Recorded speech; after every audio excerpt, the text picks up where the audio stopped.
Hi, everyone, and welcome back to another episode of The Modern Working Musician. I'm your host, Keegan Peluso, and I'm so excited for this week's episode. Honestly, when I first decided to bring this podcast back, this guest was one of the first names that came to mind. His name is Brian Skinny McCabe. He is an entrepreneur, a business owner, and the owner of the legendary HiTone venue in Memphis, Tennessee. We talk about a ton of stuff. We talk about his career, how he came to own the HiTone. We talk about how he purposefully worked every single job in the bar industry so he could know what it was like, even starting a short, what he would not refer to as a rap career, so he could learn how to book shows and play shows. We talk about what he looks for in bands that book at the HiTone. We talk about how a band can put their best foot forward when working with venues. And we talk about just what makes him tick, how he is so driven, how he stays organized. The man runs not one, not two, but 3 separate businesses, all from his cell phone, which is pretty incredible. So if you are a musician, if you are not a musician, if you are any sort of self-starter, this is probably the perfect interview for you. Definitely one of the coolest things I've ever gotten to sit down and do, and best conversations I've ever had. Honestly, I felt like I was interviewing the CEO of a Fortune 500 company, because this man is just an incredible human being, and he has just a huge depth of knowledge, but at the same time is so amazingly approachable. So without further ado, please enjoy this amazing conversation with owner of the HiTone, among many other things, Brian Skinny McCabe.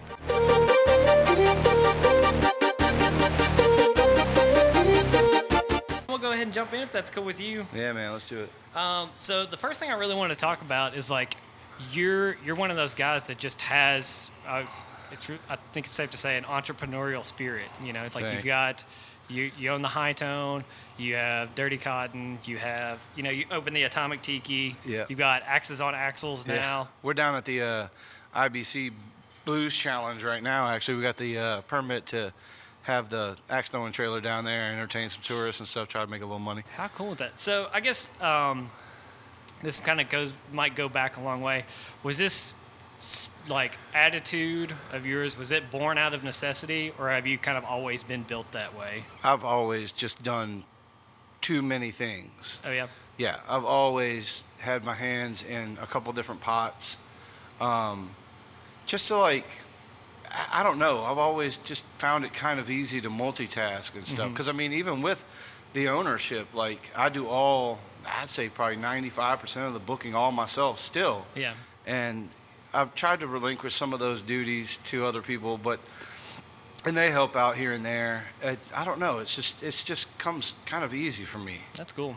Yeah, but the older I get, and I have a 4-year-old. Well, she'll be 4 Sunday. It's not getting any easier. Yeah. She's crazy. So you're starting to have to learn how to delegate just a little bit more and stuff like that. Take a couple of days off here and there, but still get everything kind of done during the day while she's at her little parents' day out school or whatever. But yeah, it's doing the two bar restaurant thing was that definitely wasn't for me. But if I have different avenues like the t-shirt shop and the axe throwing trailer, that's way easier than doing two. I don't know how some people own any more than just like one music venue / bar / restaurant. I will never understand how, because there's just so many variables that can go wrong every day. There's so many different things that you need to relay to the staff, and then you forget. And then I don't know how they do it. I gotcha. Cheers to them, though. Cool. So it's kind of nice to have that diversity too. It is. I bet it breaks up some of the monotony too. It does. It's real cool. You get to meet different people when we're out with the axe throwing trailer. They're like, well, this is really cool, and then they'll book us for their corporate party or their dad's birthday or something like that. They'll come out and do like a private rental with sessions and lessons and everything like that. And then everybody contacts me all the time about the t-shirt thing. So yeah, it's cool to just talk to other people, which everything kind of seems to work in itself all together. People will be at the bar and they're like, oh, I saw you at the Axon thing. I'm like, yeah, that's mine too. And this? Yeah. So that's cool, man. Keep coming back, Yeah. Now, I know a lot of people, it's really easy to find, and I feel like everybody, they have like a certain idea that they never act upon. Yeah. Like the Axes on Axels thing, as soon as you announced that, I was like, this is $1 billion idea. Like, this is genius. And I feel like, you can talk to anybody who had one of those ideas at one point and never did it. Do you have a particular method for like taking an idea like from imagination to real life? Because you seem like one of those guys that's like, all right, I've got an idea. It's a thing now. Like, totally it's called just impulse with me. Oh, yeah? It's just like, you shouldn't buy that candy bar at the register, but you do. Mm-hmm. You just go in, jump in feet first, and see what happens with it. The HiTone thing wasn't 100% my idea. It was a buddy, Tim Quinn. Mm-hmm. He's the manager at a local Midtown, and he was just telling me about it one night, and I was like, we were up here having some beers and stuff. Yeah. And we're at the HiTone, by the way, 412 North Cleveland. Oh, yeah, man.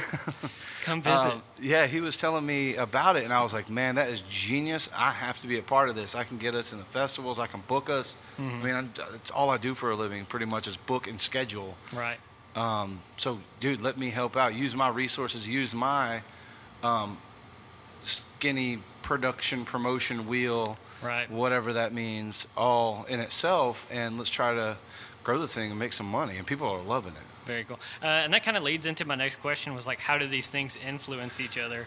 And it seems like once you've kind of built like this brand about yourself, like Skinny owns the HiTone, but he also is the guy that can get a lot of things done. Yeah.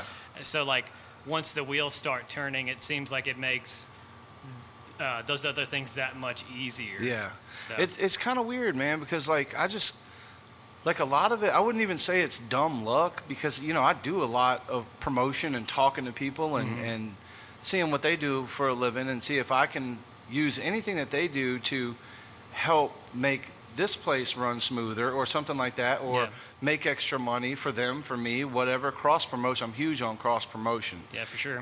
Because if they're talking about you, if you're talking, somebody's going to hear it, you know? And I wouldn't say it's dumb luck. It might be dumb luck, or I just wind up in situations like the axe throwing trailer and stuff because I know so many people. Right. And it seems like you've put just from like knowing you and like playing shows at the HiTone and just being around, you make it a point to be someone that is very easy to get along with and work with. Well, thanks, man. And like putting yourself out there like that makes it that much easier. So like when you have a new idea, like everybody's ready to support it because you're just like, you're a great dude. I try to be as accessible as possible until somebody like really annoys me, and then I just go kind of incognito, which happens often. But I've had a lot of jobs where like, somebody was mad about the person that they were working for or whatever. You can never get a hold of them. So I mean, all my employees will tell you, you can text me any time of the day or night, and if I'm not like knocked out, because I don't sleep a whole lot, but if I'm not like knocked cold out, I will answer or call or whatever. Yeah.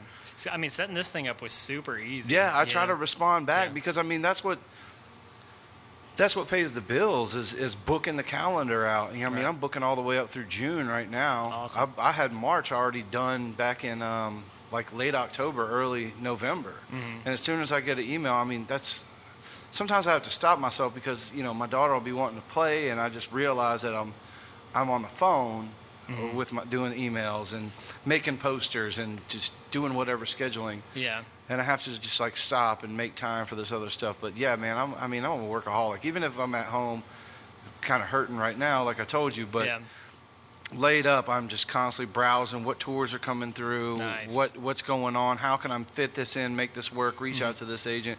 Also keeping in mind that, if so-and-so's soccer club needs some shirts made, we can do a run of those, and people hit me up all the time for that kind of stuff. Cool. And that definitely transitions over well because I had this farther down, but like how does someone like you stay organized? My phone, man. Oh yeah. I don't know how I did it before my phone. Really? I don't even own a laptop. I do everything. I've just got these little apps. I've got like the calendar in the phone. I just keep it on there. Oh, yeah. I don't know. I'm real methodical. Like I had to stop playing Destiny. I was playing Destiny on PlayStation 4 for, I don't know, maybe the better part of 6 or 8 months or something. And like every day you have a new objective, a new goal to do. And I would not stop until I completed that like side mission or something like that. I don't know. I'm real weird about just, all right, got to get this done, knock off, you know, just go down that list. I don't know how you just built for attention to detail. Yeah, cool, I think so. I mean, it definitely has worked well for you with, you know, with the success of the HiTone and the multiple businesses. Yeah. So it's worked well, out I mean, well. And also at the same time, like, trying to keep it all together is a job in itself. Yeah. Not double booking. I really pride myself on not double booking bands and stuff. If I tell you you're playing this day, you're playing this day, and I'm not going to book somebody over the top of you. It happens once every year, maybe, where I forgot to put it in my calendar. But I also have a rule, like, don't come up here trying to book a show with me if I've been drinking. Yeah. Because then I will forget. Right. You know, I've got these little weird idiosyncrasies I think everybody does. Yeah. I don't know. It just kind of works itself out. Yeah, good rules like that put in place, though. You know, it definitely avoids shortfalls. But then sometimes I break my own rules and be like, "Oh, I need you to play on this day." Yeah. So, have you ever experienced any sort of burnout, just like getting too overwhelmed, or do you have any methods for avoiding burnout? I mean, I don't know, because I don't really know what that means. Oh yeah. Have you ever gotten to a point where you're just like, I can't do this right now, like, you know, the stress is just too much? Yes and no, but also like I worked for this. Yeah. So, I mean, this is what I wanted, was to own my own place. Okay. Not particularly all the nonsense that comes along with it. Mm-hmm. But that comes along. That's just, you're just going to have to deal with all that. So, I mean, sometimes, I get frustrated at booking agents or this or that or whatever, but I think everybody does. And I think if I wouldn't even know what I would do outside of this, just because I've been doing it. I'm 38 years old and I've been doing it for going on 16 years now. Yeah. So I don't really know a whole lot else. Yeah. So it kind of like, when I do reach that point, when I'm kind of like, oh, I just don't want to deal with this today, I have to. Yeah. I have to make myself do it because this is what I worked for. Right. But I've never been like, this is it, I'm out of here. Yeah. That's really cool that to be so passionate about something that even on the bad days, you're like, this is the dream, you know, like, so like knowing that that's the dream just pushes you over that grind just a little bit more. Yeah, you just got to remember, I think, just, this is what you wanted, man. This is what you signed up for. Right. So you got to do it. Exactly. Good. Now, this is pretty well documented, but just for people that don't know it, like, how did you come by owning the HiTone? Man, I worked at Newbies for 10 years. I worked all the way up from door guy. I was a customer, and then they needed an extra person working the door on St. Patty's Day. Sunvolt was playing. I'll never forget it. And I had to work stage security, as if anybody's going to get rowdy enough to get on stage at a Sunvolt concert. That was like my first shift there. And then I also had some buddies who were in bands trying to get booked. And I told the owner one day, I was like, hey, man, you let me book my buddy's band in here, I'll bring you some drinkers. Mm-hmm. And then that kind of started, and I was doing like just Memphis stuff. And then I got into like, a couple of years later, got into like the regional booking, just stuff. And then my contact kind of getting out there, just, you know, everything kind of grows. And then from working the door and booking, then I became head of security, and then moved up to bartender. And then my good buddy bought his own place, so I moved up to bar manager, and that was, you know, like the highest I could go with that at that time. And I always knew I wanted to own my own place. Yeah. So this was just the next logical step. Yeah, and so I worked there for 10 years, and when Newbies, the old one, shut down, I just kind of sat around, because I've been going to work every day for 10 years, knowing where everything is, knowing what to do, to now not having a job at all, and was kind of like, okay, what do I do now? I've got some money saved up because I had been wanting to get my own place at some point. Yeah. I didn't know it would come to such an abrupt stop. And then just randomly, the old owner of the HiTone called me out the blue, which we had worked together off and on for some of the years at Newbies as well. Yeah. And called me, and I entertained the idea. We had a couple meetings, and the money worked out, and that's, I guess, just how it all happened. And then, like I said, jumped in feet first here, not knowing anybody really on staff, yeah. and just, I don't know, it kind of worked itself out. See what I mean about Yeah. the whole dumb luck or winding up in a scenario thing? Right. I mean, it's kind of one of those things, like, good things happen to good people sometimes. I guess. Because, I mean, you didn't managing newbies. It is kind of like the next, like, there's only one place to go from Yeah, here, like, I mean, to an owner. Yeah. And it's one of those, people tell me all the time, like, you're never ready to have kids. Me and my wife were talking about trying for kids, like, within the next year. And everybody's like, you're never ready. Yeah. You know? But until it happens. Yeah. And then I guess in your case, it was one of those, like, all right, it's happening now, Yeah. whether or not. And now we're going to figure it out. Right. And I think being somebody that's just willing to jump in and figure it out is definitely goes a long way too. And along those lines, were there any, and I'm sure there are, like, any unforeseen hurdles? Like, were there any hurdles that you just did not expect at all when taking over the HiTone? I wouldn't say it was smooth, but it wasn't exactly like super rough either. I mean, putting out fires is kind of my what I do. Mm-hmm. Like, I can pre-plan everything, but when something finally just goes haywire, I'm the best at, like, okay, now it has to do this. You have to go here. We have to do this. I wouldn't say it was smooth, but it wasn't like super rough either. I mean, yeah, like dealing with the city, the county, and the state for permits and stuff like that will really make you question whether you really want to do this or not. Really? Yeah, they're crazy to deal with. Really? It's. And you have to deal with that, like, you have to, like, re-up your permits, like, every year and Oh, stuff, yeah, don't you? yeah. Yeah, and then they'll just try to come in and pop you for stuff. But in the 15 years, I don't even have to knock on wood, but 15 years I've been doing this, I've never had a blemish on my record. That's fantastic. We've never been popped. And I'll say it proudly. Like I said, I don't have to knock on wood at all. We run a real tight ship. I always have at newbies. When I went and got the beer permit for Atomic Tiki, one guy came up and he was really concerned about, like, the parking in the area, and he was like, I don't want a bunch of crazy late night people. And I was like, listen, man, this is a restaurant deal. This isn't. It's not going to be like the HiTone whatsoever. I don't even know what you're thinking. Yeah. Because it was explained what I was doing. And even the board that you stand in front of to get your beer permit were like, oh, we know Mr. McCabe's track record. Go ahead, sign off on it. Yeah. I mean, like I said, never had a blemish, never had any problems or anything. That's fantastic. When it comes to being fined or anything like that. Going into that, like, because we were talking about being open and, like, easy to communicate with your staff, or easily accessible. How would you describe your management style? Pretty laid back.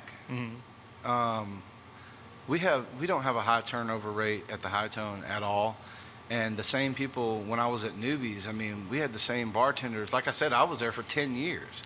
And I always just, you don't want to be like, I don't really expect that much. Now, if I have to ask you to do something more than twice, that's when I start getting frustrated, and I might say some choice words.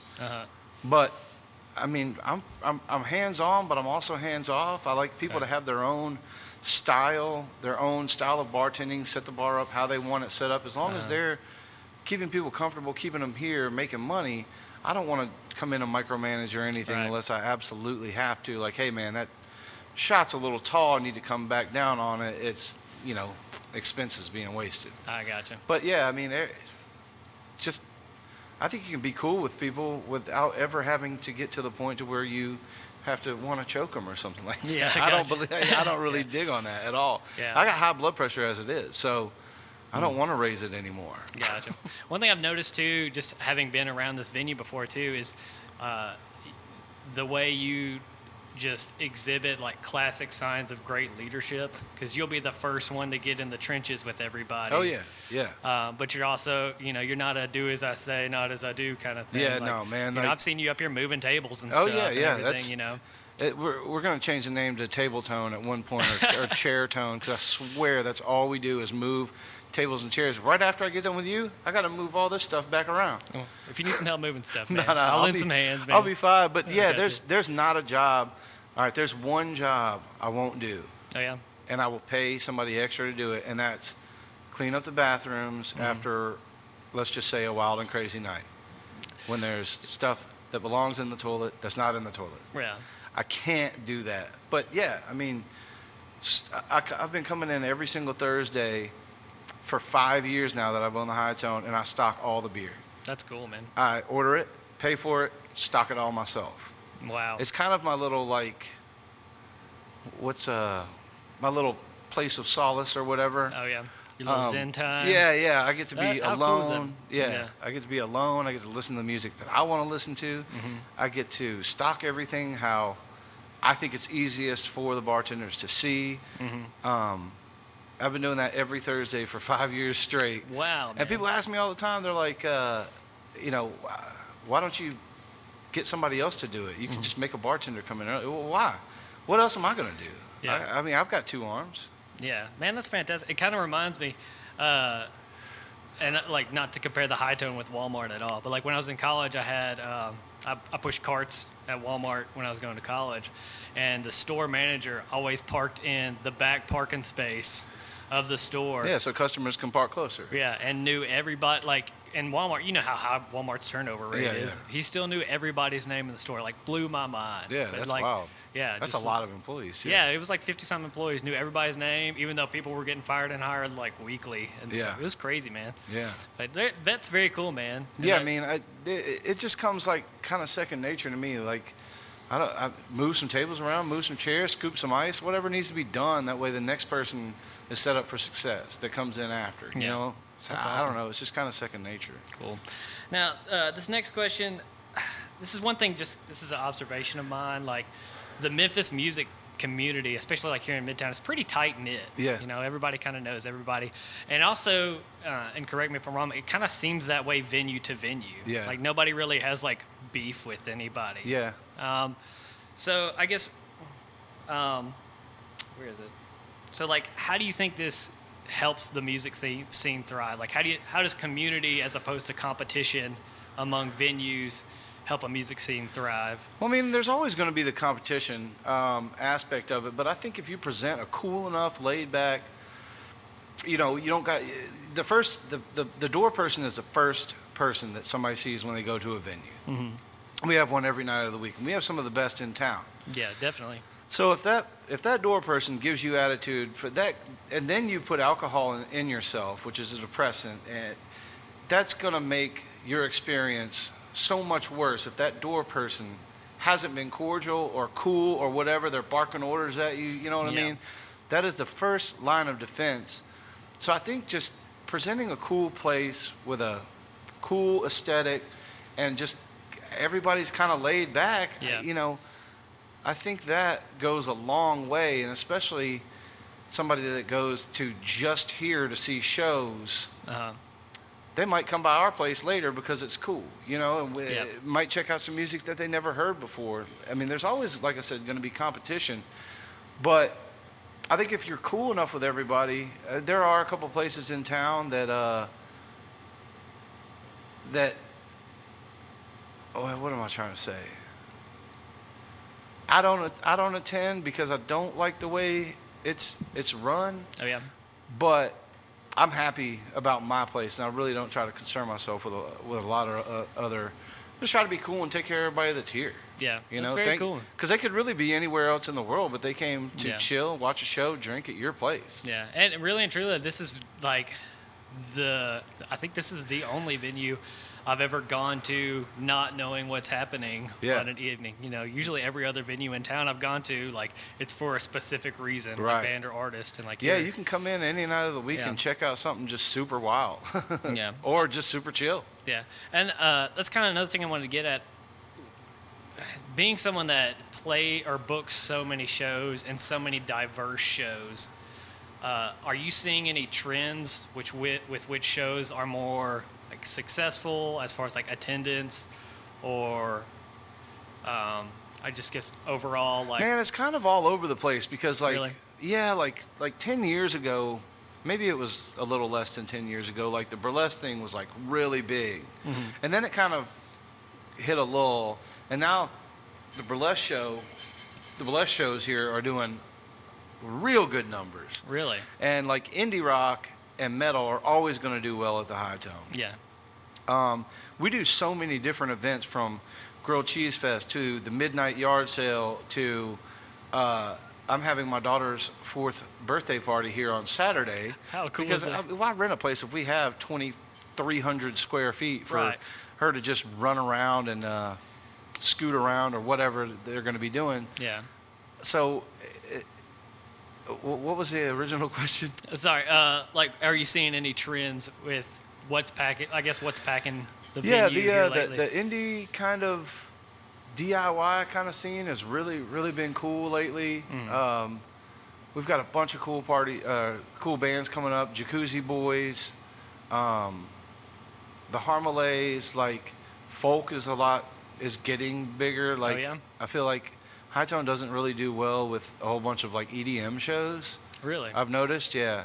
Back when I was booking at Newbies, like that was the jam band, EDM kind of crowd every other night of the week, and I never really got to book a whole lot of stuff that I wanted because it just didn't really fit the vibe. There was a couple cool shows here and there, but they were from like out of town promoters and stuff. Yeah. But yeah, like the indie rock stuff, the dream pop, the shoegaze stuff always pulls in pretty well. Cool. Are there any like highlight acts that you've had here or events? Oh yeah, I Like- mean, almost too many to count. Ghostland yeah. Observatory last year was by far one of the coolest shows because Really? I've seen them before at like 4,000 seat places, and then they took like a really long hiatus, and then just kind of started touring. I saw they were going to Nashville, so I looked at their tour schedule, and I hit up the agent and was like, "Hey man, can we make this date happen in Memphis?" They're like, "Yeah, let's see if we can work it out." And that was super cool. We had Maddie Matheson here, which I think is really crazy. That's cool. That man. was super cool. I wanted to be here, but I missed that. Yeah. That was super cool. Meeting Jake the Snake Roberts, that was amazing. Oh yeah. Man, he used He to have came the here? action figure. Yeah, he was here about a year ago, maybe. Holy crap, man. Yeah, yeah. I mean, there's really too much to count. Yeah. Scene of Montreal, which they're coming back in March, Mm-hmm. play the place. Dick Dale played his last show in Memphis with us. Really? Yep. Wow. That was not this past May, but the one before, I believe. Something like that. Cool. Now, how does that whole process work? Just because I've never, I've always been very like indie band-ish. So Yeah. like booking shows for me has been like primarily through Facebook. Like, how do you go about booking shows, and like on average, is it more you emailing agents, or is it more people not at all. emailing you? No, it's like probably 90%. I mean, I wake up and I've already got, hey, this is so-and-so with so-and-so. Here's links to our music. Do you have the room available June the 3rd? And I'll look at the calendar. If I do, if it's open, Yeah. check the music out, ask them if they ever played in town before. No, I reach out to agents maybe 10% of the time. Really? Try to find something that's coming through on a tour or something and try to make it work.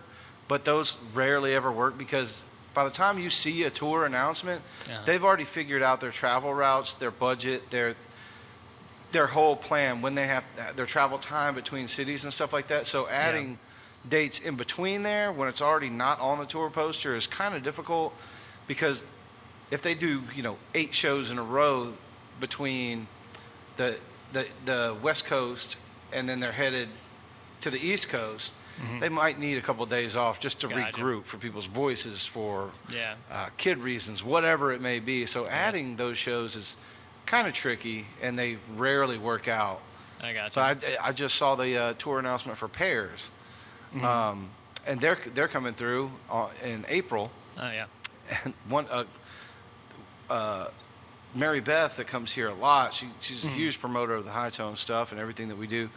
She sent me a picture of of their tour, and I just instinctively hit up the booking agent and was like, "Hey, you guys have a hole in your calendar.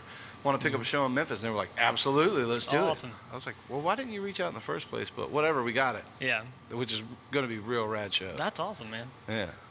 Now, if you were, because we talked a little bit in the like pre-record about your rap career and stuff like that. So if I you wouldn't were say career. You keep saying career. so your I mean, it was like a stint. your rapscapades. That might work. Yeah. Now, if you were an artist or a band right now, and you were trying to put your best foot forward with a venue, what are some things that you would do now? Because I'd rather talk about like the best things to do than like, hey, don't do this, because I don't want to like throw anybody under the bus or anything like. But like, what if you had to put your best foot forward with the venue? What are some things that you would keep in mind? Always, like, what date you want to play, links to your music.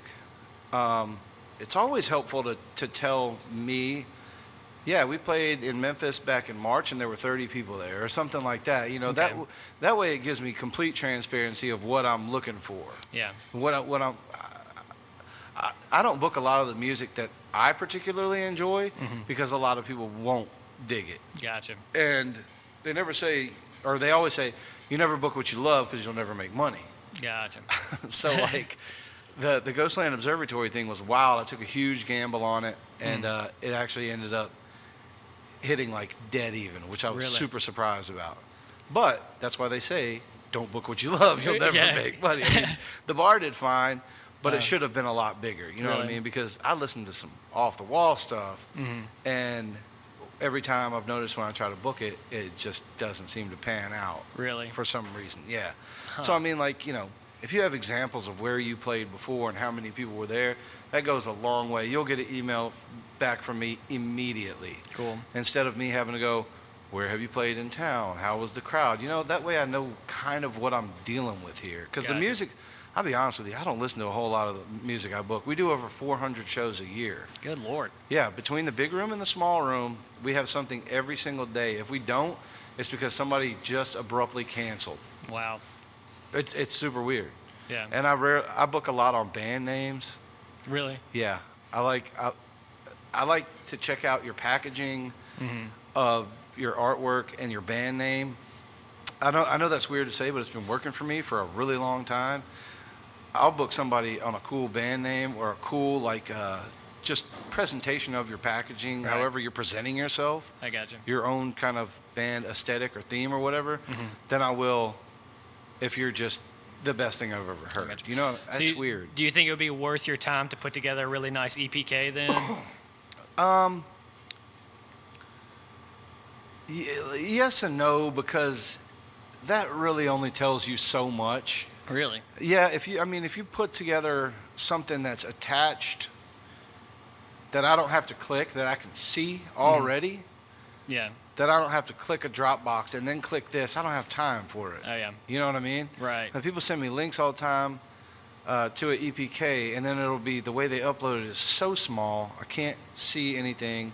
Right. So and so, this many listeners. I don't care how many listeners you got in Fort Smith, Arkansas.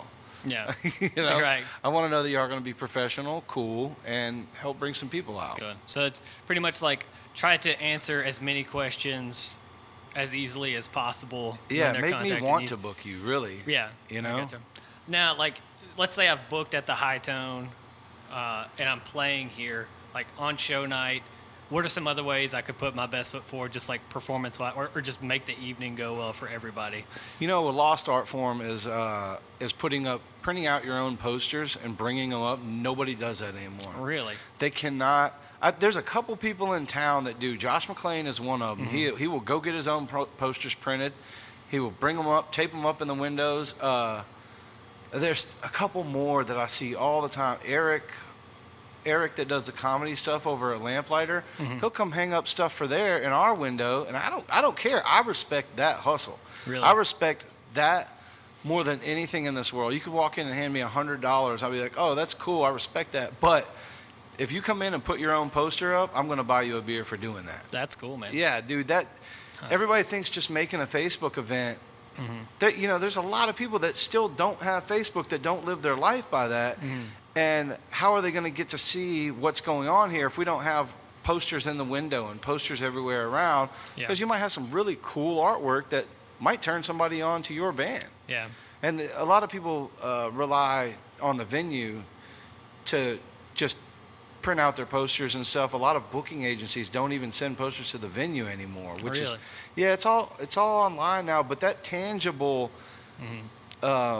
promotion tool of having a poster in a venue, somebody really digs you, they're going to want to take it home too. Right. I think that is one of the most underlooked, because like I said, I've been doing this for 15 going on 16 years now, and that was how you got your word out there. Yeah. That, I mean, you reach a lot of people on social media, but you also don't in some aspects. Yeah, especially like Facebook events can kind of get lost in the ether. Oh yeah, for sure, because everybody's putting them up there and stuff, Right. and we always try to make sure that if we always have posters fill in the window. Yeah. And then we try to talk to people, and if they're here for a metal show, hey, well, you should check out this and this, and it's all word of mouth, man. That's one thing I really love, and I think is genius, is the urinal posters. What? Like, you're taking, in the urinal? Yeah, like you're taking, you're like, upcoming shows, cool. Yeah, that's usually where I see it. Oh, like, oh man, so and so is coming to town. That's awesome. And for some reason, there, in this entire amount of time I've been in this industry, people love ripping down urinal posters. Really? Of all the things. I don't know why. It's the only part of the venue that people just rip them down. Even when I have to go pick up some from Kinko's here in a minute, or FedEx office, whatever it's called. And as soon as I get them, put them up, take the old ones down, put the new ones up for the month of February. And people, believe it or not, will rip them down 3 days in. I don't understand it. Those are like the least sanitary posters in the whole place. I have place. no idea. Maybe they're just want to be destructive and can't get caught in the bathroom. That's weird to me. I'm a germaphobe. I teach elementary school, so I'm a germaphobe. Oh, yeah. Man, I'm right there with you. I don't know why, but yeah, everybody's got to use the bathroom at some point. They're here, so why not give them something to look at with some upcoming shows that they may or may not have heard about already. Yeah. No, I think it's brilliant, man. Thanks, man. Let's see. Where am I in my questions? Blah, blah, blah. All right. Oh, okay. So one thing I want to talk about real quick are like any moments of activism that you've been a part of. I think one really cool thing about the HiTone is it seems it's an amazing venue, but it's also almost like a community center for like this whole part of the scene. I know you did the Stop Doing Heroin stickers for a while back. If you wouldn't mind just telling that story a bit. Well, man, I can't count on how many I've lost to that terrible thing. Mm-hmm. And lost some real close friends a while back, and I had the idea about going around and putting the doing heroin under every stop sign that was kind of around. And then it was kind of like, you don't want to get in trouble with because my name will get out there super fast that I was doing it. Yeah. Just even stickers. I didn't want to get in any kind of trouble and stuff. Mm-hmm. So I just made those small stickers, and it got picked up by the news media and everything. And that was a cool venture, but I kind of stopped, and I was shipping them everywhere too. There were people in rehabilitation facilities in California. Really? There were people in Texas, in New York, that were hitting me up all the time, and I quit doing it. So much so because 2 days after, like, it got all the buzz, and I went through like 4,000 stickers in a couple days, and it was I paid for all that out of my pocket. Yeah. And I had a buddy who, he was more a friend of a friend. He hit me up and was saying how proud he was, and it has helped him through a hard time, and then passed away. Oh no. From that. Oh no. And that kind of really put like a rain cloud over my head about it, and I was just like, if anybody asks for the sticker, I'll send them the template, tell them where to go, and they can do them themselves. Mm-hmm. But I don't know, it just made me feel super weird. I wasn't like, there were a couple of people that it really helped, and people tell me that. Yeah. And I wasn't really trying to, I was just trying to get the conversation started. Yeah. But there's such a bad epidemic of it, and one of the worst things is that people don't come right out and say when a friend or a loved one has passed, well, what's it from? They kind of hem and haw about it, you know what I mean? So I wanted something that was kind of right in your face. Yeah. And it really was, and it got caught on a bunch of different places. And but with that whole thing of the guy passing away, like 2 days after he had told me, from that, it put a weird, like, vibe in me. I can understand that. So I didn't want, I don't know. You know what I mean? It just felt wrong almost doing that. Yeah. So, but it was really cool, and it did help some people. Yeah, it definitely got the conversation started for sure, too. Yeah.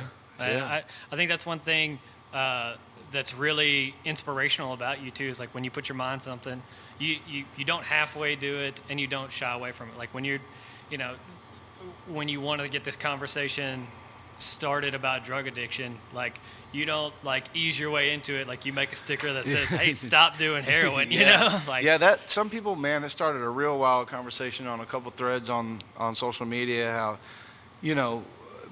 anything you say is going to be taken wrong at some point or another. So there were a lot of people that damned me for doing it. You know, how dare you say this? Blah blah blah. It's not that easy. And I was just like, man, I'm just trying to say something. Like nobody's saying it is. Yeah. Anyway, I'm not saying that it's easy by any means. Right. Because I've never personally been there. I don't know. But I think it helps. I know for a fact that it helps some people. Right. So I'm proud of that. Yeah. Yeah, and I definitely think like after having a situation like the one that just kind of put a storm cloud on your head, it kind of makes it hard to be the torchbearer of that. It really was. So, and that was really difficult. And I just decided just to just lay low altogether. Or I don't know. No, I think it's a great move to especially know yourself well enough to when you need to walk away from something too. Yeah. Very cool, man. All right, you own not one, but count 3. I keep forgetting 3 businesses right now. Yeah. Mm-hmm. Yeah. So how would you say they influence each other? We talked a little bit about this like pre-interview about like your network and stuff like that. But how would you say they influence each other? A lot of bands will come in and my name just gets out there so much. We do Dirty Cotton, and then our friend and partner Dale owns Eponymous Print Company.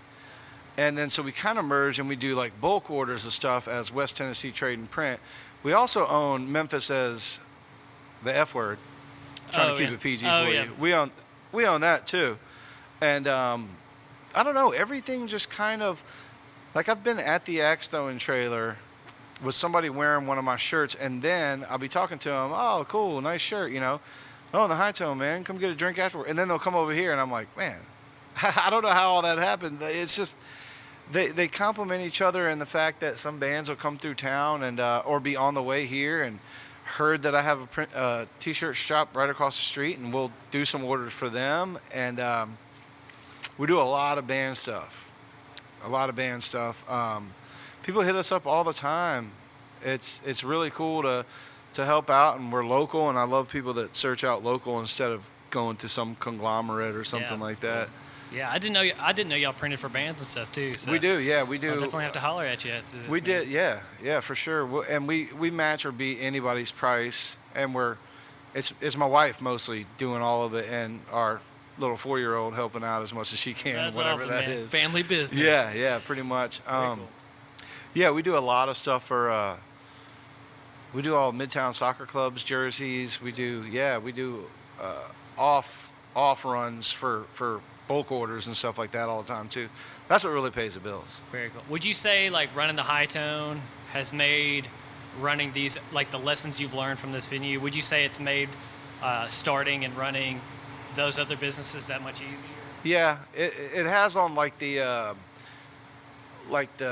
permit side, and there's always those different variables with the t-shirts where somebody comes in and picks out a color, tell you that's the color they want printed on that shirt, but when they come out, they had something else in their mind, and they like refused the 50 shirts that we just printed for them. So it's like, you pick that out yourself.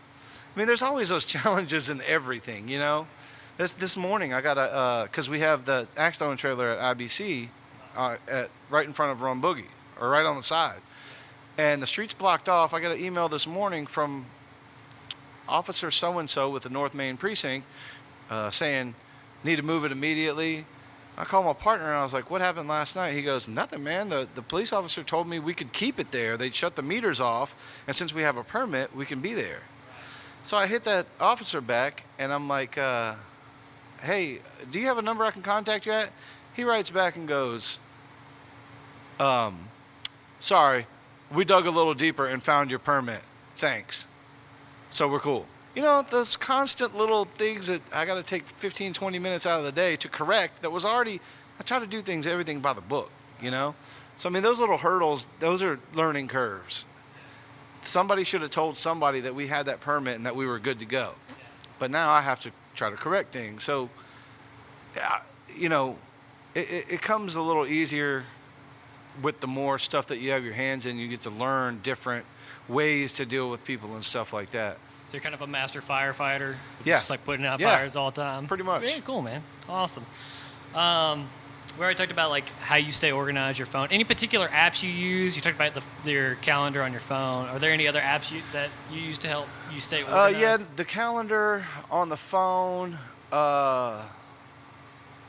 There's a couple other like conversion apps that I'm on all the time. Like when somebody sends me a press photo and it needs to be shrunken down, and then just the email.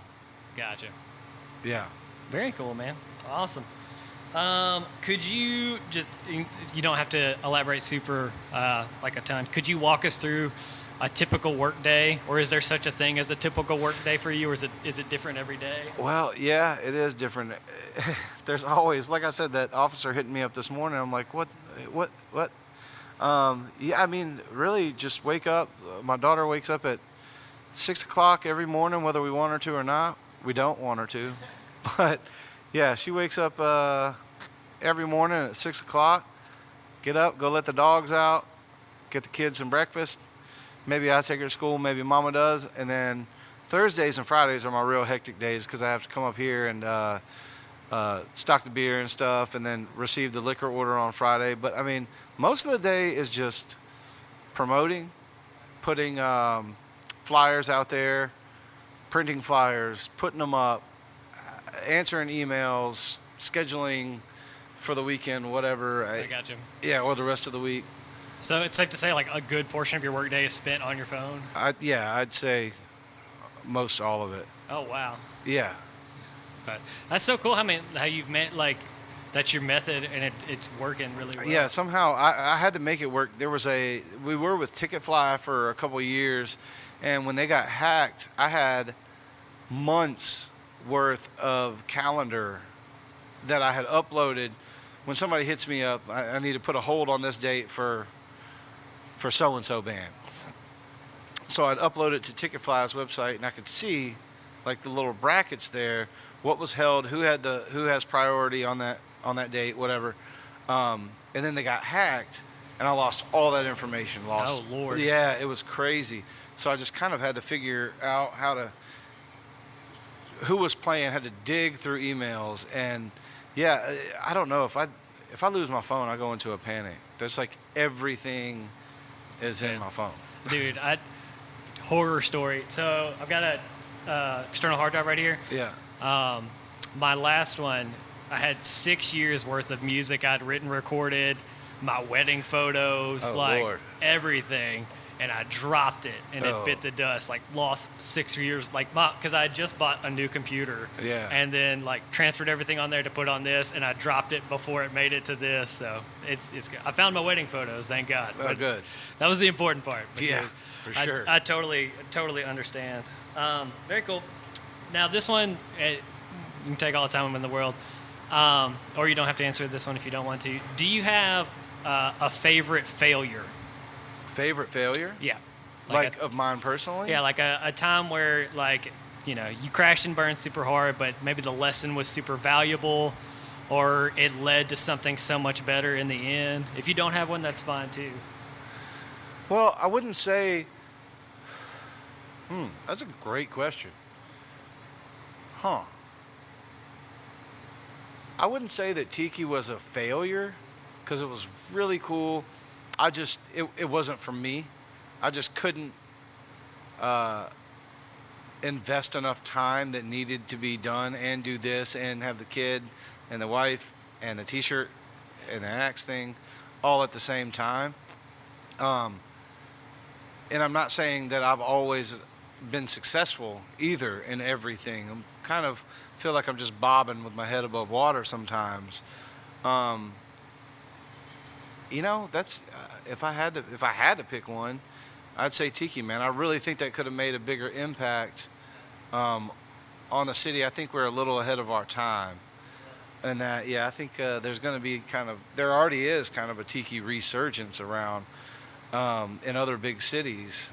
Yeah, they're doing Tiki-themed cocktail nights and some place in, I can't remember where it was. But, I mean, other cities have them all around. I think Memphis just takes a little while to catch on to stuff. Everybody's kind of in their routine. I go to here. I go to Bayou for the smoked turkey po' boy. I go here for this. I go here on Sundays. You know what I mean? So, like, presenting a new idea, I could be completely wrong, but I think it's really, really difficult. Yeah, it's almost like Memphis. It's almost like a big small town. Mm-hmm. Because I live out in Atoka, so it's like, if anybody opens a new restaurant, it's probably going to close in like 6 weeks. Yeah. We've got 3 Mexican places within a mile of each other, and that's where everybody goes, kind of thing. Yeah. So obviously they got it going. Oh yeah, man. So but anyway, very cool, man. Let's see. I read an old interview with you that you originally were going to school to be a history teacher. Is that right? Was, yeah. Very cool. So I work in education too, and that's like my favorite thing about education is like being able to like mentor and work with kids. Working in inner city Memphis is like one of the coolest things I've ever gotten to do. Do you consider yourself a mentor at all to the people that come through the HiTone? Man, I don't know. I never really thought about it that way. People tell me from time to time, and I don't know. I'm a weird dude. So like when people pay me compliments, I never got a whole lot in life. So when people pay me compliments and stuff, I just kind of like, I think it means a lot, but I don't necessarily, I kind of shrug it off because I don't know, I'm not used to it, I guess. But I would never label myself as a mentor. I don't think I could ever even be considered in that. I have helped a lot of people, showed them the ropes, showed them what to do. I mean, I'll answer any question you got when it comes to booking and stuff like that. I've done that a million times over. So if that falls in the category that you're talking about, then I guess. Yeah, sure, man. Then I guess, yeah. Okay, cool. And it great on you for not wanting to, I guess, toot your own horn too much or anything like that. I mean, I have a big enough persona as it is that. Is there anybody you've mentored that has gone on to, like, let's say, run their own venue elsewhere or anything like that? I'd really have to think because I've worked with so many different people. Yeah, you've been at this a while. Yeah, and I'm not real sure what most of them are doing anymore. Really? I'm not real sure. I got you. I'm sure there is, but I wouldn't say that I probably had any hand in it. Yeah. They were probably destined for greatness on their own. I got you. Now, we talked about the rap. What did I call it? The rap shenanigans? The rapture. The rap shenanigans. And you did that just because that's like the one thing in the business you hadn't done yet. Yeah. So did you look at, when you started off working the door at Newbies or working security? Was it the security? It was security, yeah. Yeah.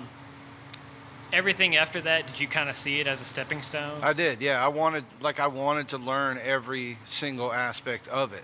So I would just, on my day off, I would come in with the cook and let him show me how to work the fryer or how we did certain things. So if that opportunity ever came about that we needed somebody on a night, I could do it. And then I started pulling kitchen shifts because this guy, couldn't make it in that night or something like that. I've always just been fascinated with the bar world, which also included the live music world. So I just wanted to learn every single aspect. I wanted to be like, how does it feel to be told, hey man, you have to go on at 8? You know what I mean? So that's why I did the whole skinned OG and the family thing. How cool is that though? You're like, all right, this is the one thing I don't know. Like, let's do it. Yeah, I just started it up, and it started at an open mic. We did open mic on Mondays, and I was bartending, and then I'd tell everybody, wait a minute. And I had written something down. It was really dumb. And I went up there and did it, and everybody seemed to enjoy it. And then J.D. Rieger had like a track that he wasn't using in this studio and recorded me on that, which I thought was a pretty cool accolade to have him record me on that. And it was so dumb. But then we did a whole bunch of other stuff too that you can't even find anymore. I don't even have copies of. I don't really care to. I just kind of did that thing to learn it, to know it, and then that way you know how somebody else feels and what they expect. You know what I mean? Yeah, man, that's really cool. And I feel like that's some venues that is missing. You know? It is, yeah. So that empathy, like, all right, I know what it's like to be like, hey, sound check at 7:30, but you're going on at 9. Yeah, kind of thing, yeah. You know, cool, be here man. on time, be as professional as possible, and get it done. Yeah. Now, do you have any? Sorry, I was checking my mic real quick. Any advice for, let's say, if I'm in high school and I want to be an entrepreneur, if I want to be a business owner, do you have any advice for somebody who's younger, who like maybe they want to be a business owner right now? What would you say to somebody right now?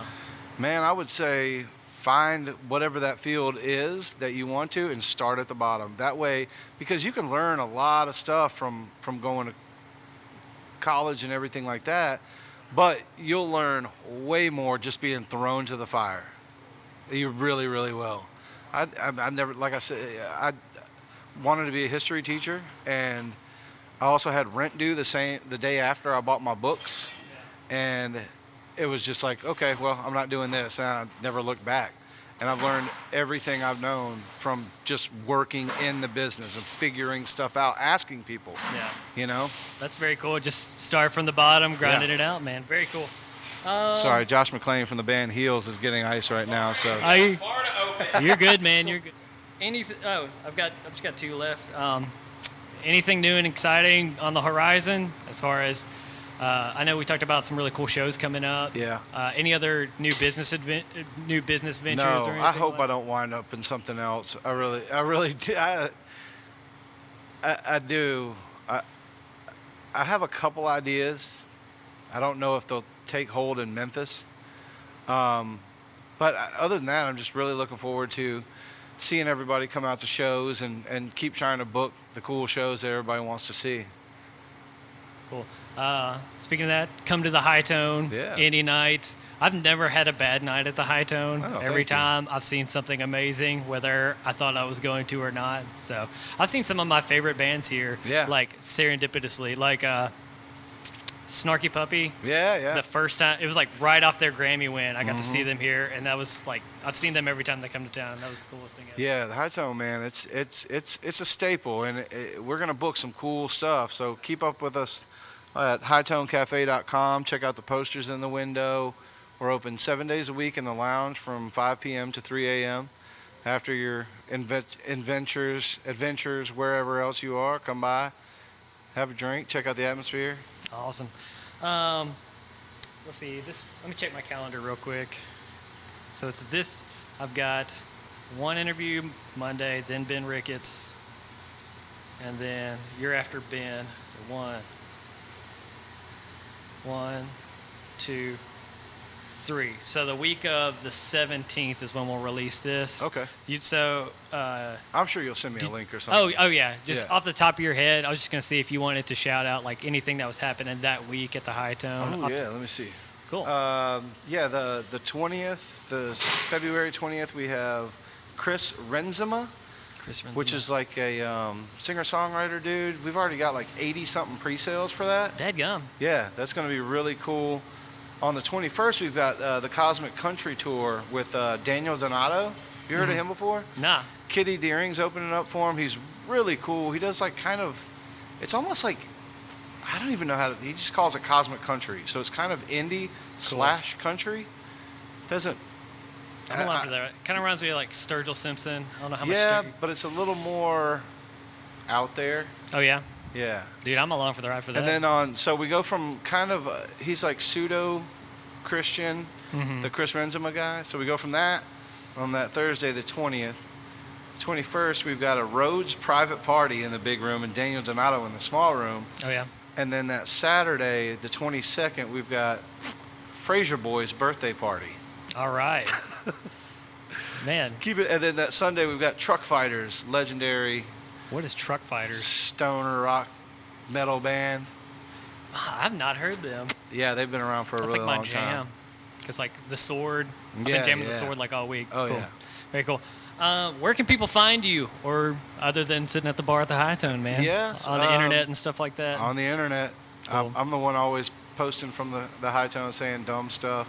Cool. I do want to, just like a little bonus topic. There was one thing you posted on Facebook the other day. Lord. I don't know. Don't if I worry, wanna it's know. not crazy. Okay. You were talking about Memphis being a walk-up town. Yeah. At pre-sale versus walk-up. Could Yeah. you elaborate a little bit on that? Because you were like, I will die on this hill. I will. It's man. I have so many. Who was the last band? Oh, White Reaper was supposed to play here, and they're killer. They canceled 2 days before the show because we only had 2 pre-sales. That same night, they didn't really like announce it that good that they had canceled, and I didn't. You know, I took the link down and posted in the event that they wouldn't be here that night. But we had 40 people walk up that night to see them. Holy crap, man. And I tried to explain to the agent, don't cancel the show. Memphis is a walk-up town because two real reasons. Why on earth would you, if the advance ticket is $15, Yeah. and then you got to pay $2 service fee, $1 credit card fee, whatever else, it gets to be $20-something. Mm-hmm. But before when you check out, Yeah. but you can just pay at the door.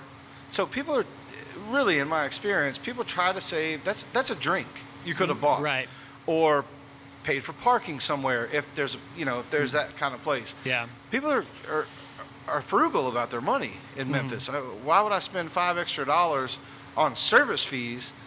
That's a whole drink I could have bought for that. For you sure. know? Yeah, I've never bought a pre-sale ticket for a show here. I never do in Memphis. Yeah. Other places, because I don't know how their operations run.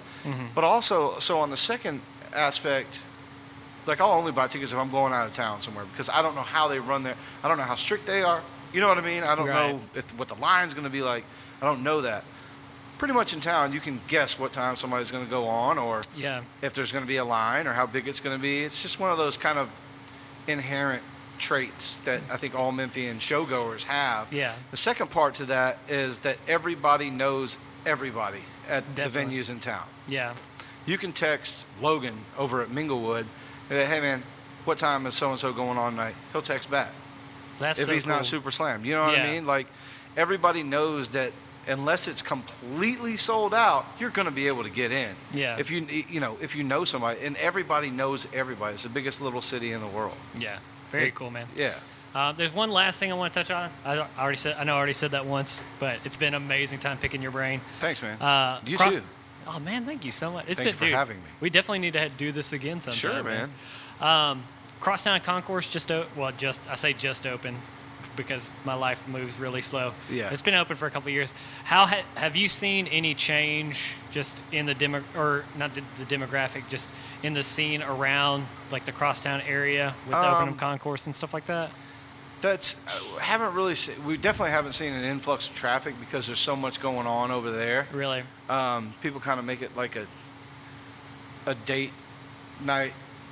Kind of, there's so much to do, walk around, look at. By the time Yeah. they realize they've been there so long, they're out of time or something. Right. But we do get some people that come over there, or they go over there, and then they'll come over after a show, maybe to hang out for a minute. Gotcha. But I mean, HiTone has always kind of been that you're going to the HiTone, Uh-huh. and then you'll go do something else. Right.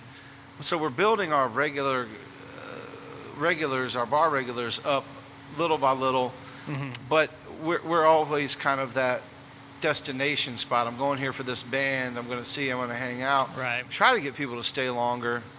Like I said, with things closing around us, and then stuff kind of opening, we're a destination venue. Always I gotcha. will be, always gonna be. Yeah. That's what makes spots like this a gym, though. Yeah.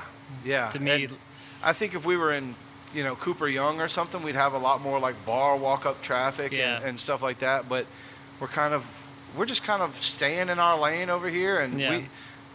we know what we're good at and what we're gonna present, and I don't know. I don't really kind of worry about what's going on over there. That's one thing, and it's been really cool.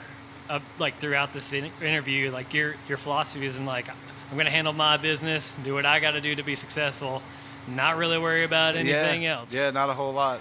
Cool. Just worry about what you can control. Yeah, So, yeah. Very That's pretty much sums it up. cool. Well, man, it has been a pleasure having you on the show. Thank you as well. It's been a blast, man. Thank you so much for letting me pick your brain this afternoon. Yeah. And I don't know. There's not much to pick left, so I hope you got Dude, something out of it. whatever, man. You are a business wizard, man. I don't know about that. Like I said, like, yeah, as soon as I was like, I want to do a podcast, like kind of like a music industry education podcast, like, got to talk to Skinny because Cool, he man. knows things. So very Cool. cool. Well, cool. Thanks again, man. And for all our listeners out there, this has been another episode of Modern Working Musician. Until next time.